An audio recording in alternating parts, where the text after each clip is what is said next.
Kekerasan seksual merupakan perbuatan yang merendahkan, menghina, menyerang, atau perbuatan lainnya terhadap tubuh, hasrat seksual, atau fungsi reproduksi terhadap seseorang secara paksa dan bertentangan dengan kehendak seseorang itu, yang menyebabkan seseorang itu tidak dapat memberikan persetujuan secara bebas karena tidak memiliki kuasa, yang berakibat pada kesengsaraan atau penderitaan pada fisik, psikis, seksual, serta kerugian terhadap ekonomi, sosial, budaya, bahkan politik.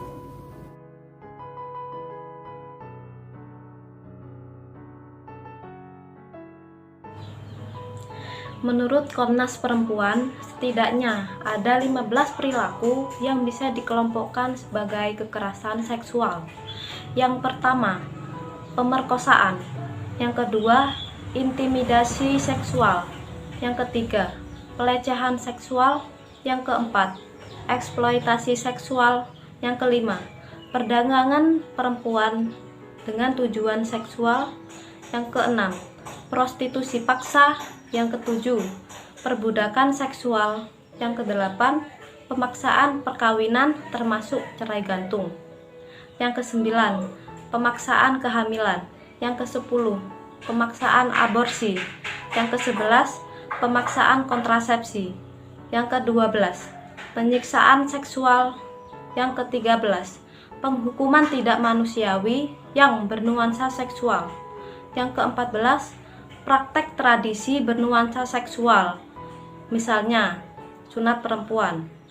Yang ke-15, kontrol seksual, termasuk lewat aturan diskriminatif beralasan moralitas dan juga agama.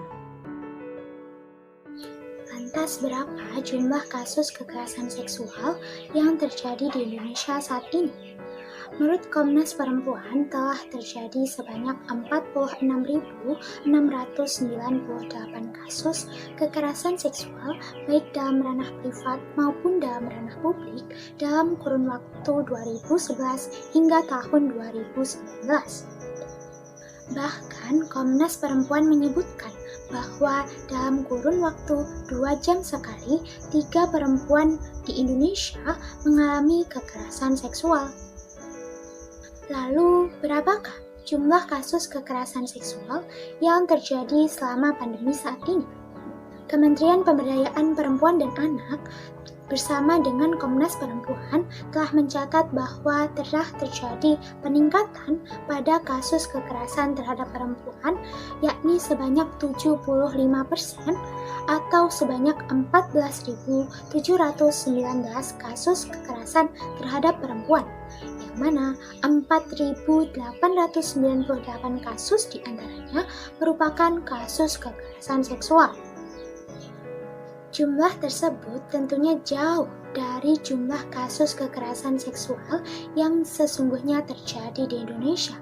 Oleh karenanya, seringkali kasus kekerasan seksual di Indonesia diibaratkan seperti puncak gunung es yang mana hanya terlihat permukaannya saja tanpa bisa dilihat secara keseluruhan. Hal tersebut tentu dikarenakan oleh beberapa faktor.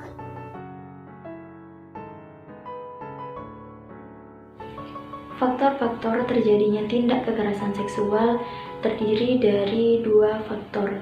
Yang pertama adalah faktor internal dan yang kedua adalah faktor eksternal.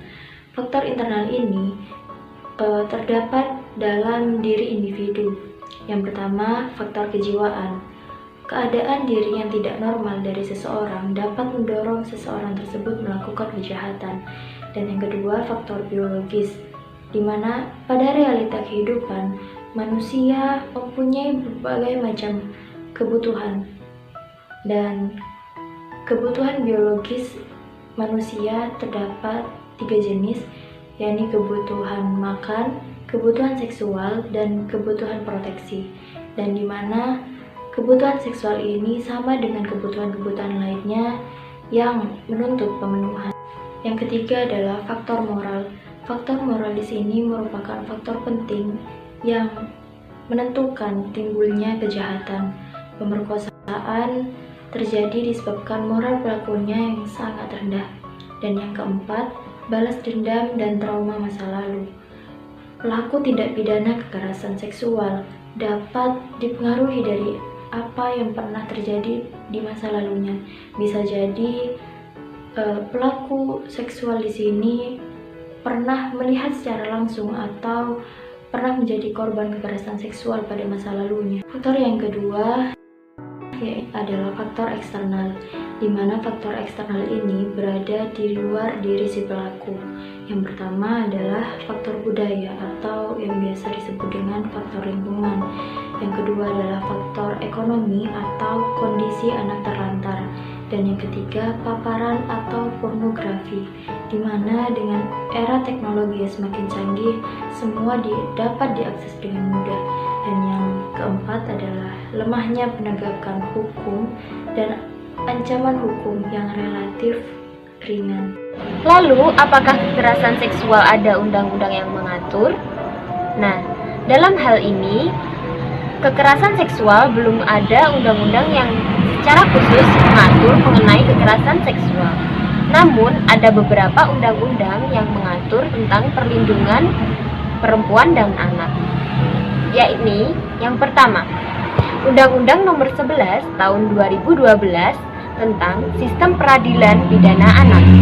Yang kedua, Undang-Undang Nomor 23 Tahun 2004 tentang penghapusan KDRT.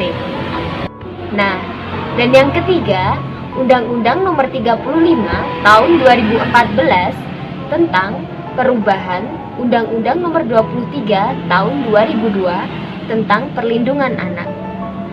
Lalu yang keempat, KUHP yang membahas mengenai persetubuhan anak dan perilaku cabul. Dalam aturan tersebut membahas mengenai penanggulangan kejahatan tentang kekerasan seksual. Lalu yang kedua membahas mengenai penegakan hukum bagi pelaku tindak kekerasan seksual. Nah, yang terakhir, hak perlindungan hukum bagi korban kekerasan seksual, yakni terutama perempuan dan anak. Nah, itu tadi mengenai aturan yang mengatur tentang kekerasan seksual. Apakah aturan tersebut sudah cukup? Tentu saja tidak, karena aturan-aturan tersebut belum mampu untuk mengakomodir dari banyaknya jenis kekerasan seksual yang terus berkembang. Seperti yang telah dirilis oleh Komnas Perempuan bahwa ada sebanyak 15 jenis kekerasan seksual. Lalu bagaimana kemudian? Bagaimana sebuah hukum belum mampu untuk memberikan perlindungan dan pengayoman? Maka ada sesuatu yang kosong, berarti ada sesuatu yang harus mengisi. Ada undang-undang yang belum cukup, maka harus ada undang-undang lain, undang-undang baru yang mampu untuk bisa melengkapi. Nah, salah satu contohnya adalah rancangan undang-undang penghapusan kekerasan seksual atau RUU PKS. Mengapa RUU PKS? Karena salah satunya RUU PKS ini membahas tentang tindak pidana dari kekerasan seksual, di mana jenis-jenisnya ini diatur atau termaktub dalam pasal 11 ayat 2. Ada 9 jenis kekerasan seksual yang diatur. Beberapa contohnya adalah tentang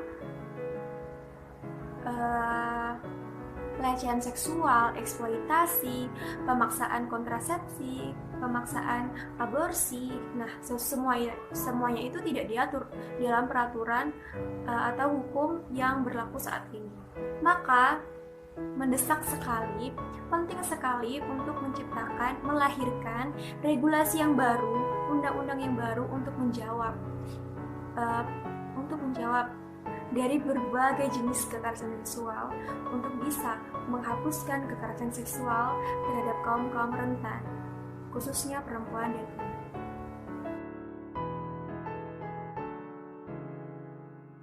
Halo, bagaimana sih peran kita terhadap korban pelecehan seksual? Yang pertama, mendengarkan ceritanya. Yaitu jika korban sudah berani bercerita kepada kita, maka kita harus mendengarkan ceritanya dan memberi dukungan yang penuh.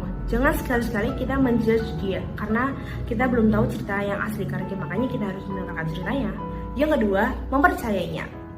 Dengan korban sudah berani bercerita kepada kita, maka dia sudah memberikan kepercayaan dia kepada kita. Maka kita juga harus mendengarkannya dan kita harus juga mempercayainya. Karena banyak banget tuh korban yang nggak mau speak up karena teman-temannya atau orang-orang di sekitarnya itu tidak mempercayai dia. Yang ketiga adalah